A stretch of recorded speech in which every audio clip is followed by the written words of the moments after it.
And I am Ella, 32 years old, and I never thought my decision to marry a farmer would cause so much family drama. My sister Amanda always valued status appearances and city life in Chicago, while I followed my heart to the countryside. When I chose love over prestige by marrying Jackson, Amanda mocked my every choice. Little did she know that beneath the dirt and calloused hands lay a financial success story that would leave her speechless when the truth was finally revealed. Before I dive into my story, where are you watching from today? Hit that like button and subscribe if you have ever been underestimated by family members. Trust me, you will want to stick around for the moment when appearances and reality collide. Growing up in an upper-middle-class suburb of Chicago shaped my early perspectives on success. Our parents, both professionals, a doctor and lawyer respectively, had clear expectations for their daughters. They believed success meant prestigious careers, social connections, and maintaining certain appearances in our community. Amanda and I shared a bedroom until I was 12, whispering secrets late into the night and planning our futures with childish enthusiasm.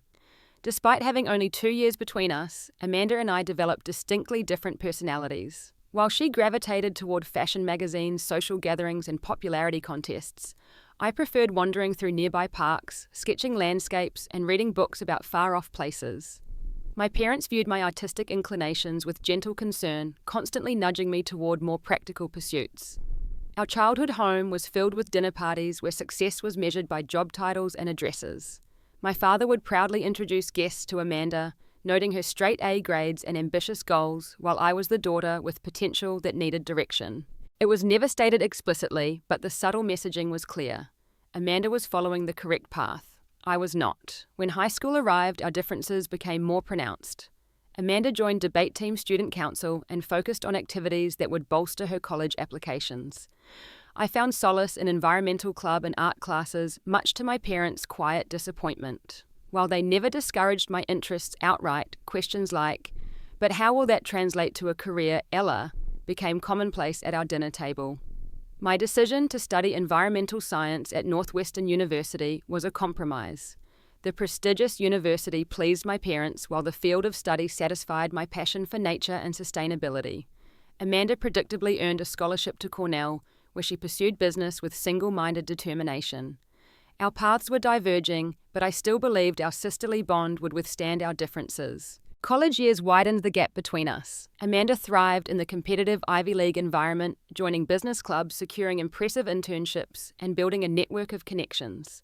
Her social media showcased a glamorous life of campus events, study abroad in London, and friendships with children of prominent families. My college experience was rich in different ways. I spent weekends volunteering at conservation projects, summers interning at environmental nonprofits, and building relationships with professors passionate about sustainable agriculture. Our phone calls became less frequent, and when we did speak, Amanda would inevitably steer conversations toward her achievements or offer unsolicited advice about how I could make more of my Northwestern connections. I learned to keep my interests to myself, tired of her subtle dismissals when I talked about environmental policy or organic farming initiatives. After graduation, I succumbed to family pressure and accepted a position at a Chicago marketing firm that specialized in green businesses. The salary was impressive for a recent graduate, and my parents were relieved I had chosen something sensible. I rented a small but stylish apartment downtown, bought the appropriate wardrobe, and stepped into the corporate world Amanda had been preparing for since high school. From the outside, I was living the dream. My social media showed the same carefully curated images of success that everyone in my circle shared. Rooftop cocktails with coworkers, weekend brunches at trendy restaurants, the obligatory vacation photos from approved destinations. Amanda approved finally. We even met for lunch occasionally when her consulting job brought her to Chicago from New York, where she had settled after Cornell. But 3 years into this seemingly perfect life, emptiness had settled into my bones. I sat in climate-controlled offices creating marketing campaigns for companies whose environmental commitments were often superficial at best. I attended networking events where conversations felt scripted and relationships transactional. The paycheck allowed me to afford the lifestyle expected of me, but each day felt increasingly hollow. My parents noticed my growing disillusionment during Sunday dinners, but attributed it to normal early career challenges. Just stick with it for a few more years, my father advised. Once you reach management level, things will get more interesting. Amanda was less sympathetic during our phone calls. Everyone feels that way sometimes, Ella. Being an adult means doing things you do not always love. That is why they call it work and pay you for it. I nodded and smiled, but inside a quiet rebellion was building. There had to be more than this hamster wheel existence. I began using my vacation days for solo trips to small farming communities, volunteering on organic farms, and reconnecting with the environmental values that had been slowly suffocating under the weight of corporate expectations. My life looked successful by conventional standards, but the metrics my family valued: good address, prestigious company, comfortable salary. Yet I found myself staring out of my high-rise window at night, watching the distant pinpricks of light from surrounding buildings, feeling more alone and disconnected than ever. Something would have to change, though I had no idea how dramatic that change would be. The September weekend that changed my life began innocuously enough.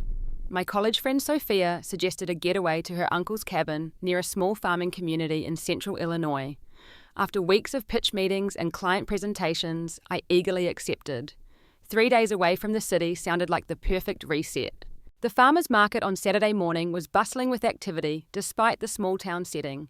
Stands overflowed with late summer produce, homemade preserves, and artisanal goods. The vibrant colours and earthy scents awakened something in me that had been dormant during my years in sterile office buildings. I was examining heirloom tomatoes at one stand when a deep voice behind me said, "Ai chao Shri Sa